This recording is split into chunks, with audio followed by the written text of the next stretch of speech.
Welcome to Colorado Inside Out Post-Game, a special web-exclusive production here on Channel 12. Let's get a quick take on marijuana business owners, regulators, and lawmakers meeting on Monday to discuss various recommendations to stop consumption of pot by minors. Hackles were raised when health department officials briefly suggested to ban all edibles. The proposal was quickly retracted. Patty Calhoun from Westward. The headline was all about this whole ban about edibles, and that even though that was quickly retracted, that still seemed to carry some of it, and probably the people who are against the whole marijuana industry might actually want to see that happen. Do you think that might come back?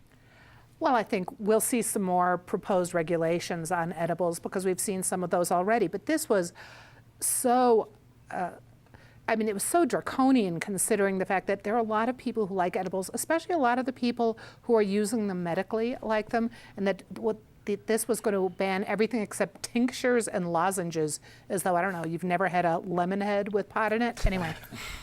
And they did have to withdraw it really quickly because if you're going to have legalized marijuana, there are ways you can regulate edibles so we are not, so poor Maureen Dowd will survive her next trip to Colorado. But the rumors and the craziness over this issue right now are off the charts. And you have the Halloween candy rumor that for some reason, friendly neighborhood pot dealers are going to be dropping $20 chocolate bars in every kid's bag just so they can hook them on pot. Or they're going to be homemaking, Rice Krispie treats with pot in them because everybody eats unwrapped candy. These rumors being spread by law enforcement and also by the media are really out of line this year. David Kopel of the Independence Institute and DU Law School. Do you think anyone, I'm going to just say it's Republicans, just generally social conservatives from either party, will take this as some sort of football to lead in the legislature next year? Maybe, and if they're, it's reasonable to have a good regulations on edibles so that people like Maureen Dowd don't spend all this time in the hotel room, thinking about how their life might end and how worthless their entire life has been, although maybe for Maureen Dowd that wasn't entirely, that could have been an insight. But it's the proper approach to edibles is to have them be legal and well labeled and all that, because there's for a lot of reasons, edibles may be better, not only, as Patty said, for the medical users for whom the digestive process is easier, but also for the impacts on other people. You're not going to get cancer from secondhand or third-hand marijuana smoke, but some people just don't like the odor. So somebody lives in an apartment where they maybe share a common ventilation system. Having people use edibles reduces the offensiveness of somebody else having to smell it, and in lots of other situations. So when you're, reducing smoke in general is a good thing.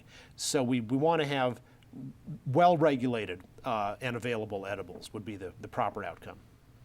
Eric Sondermann, political analyst, do you think we're headed towards, I'm not sure if this is even possible, I don't know THC all that well, we have other experts at the table, but are we bound to have some sort of like 100 proof or whatever kind of proof so that in the same way they kind of do alcohol, is it even possible? Or is there more regulation ahead? I have no idea. I don't do chemistry, period, and I certainly don't do marijuana chemistry. I'm not perhaps quite as enamored with the industry as maybe some others at the table are, certainly not quite as and not quite as familiar.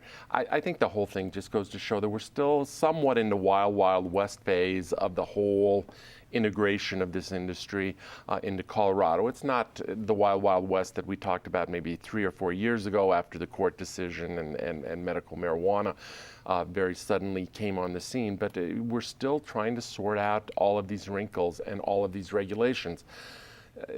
I got a kick out of the fact in reading the Denver Post story. I don't think these regulations are supposed to be finalized until 2016.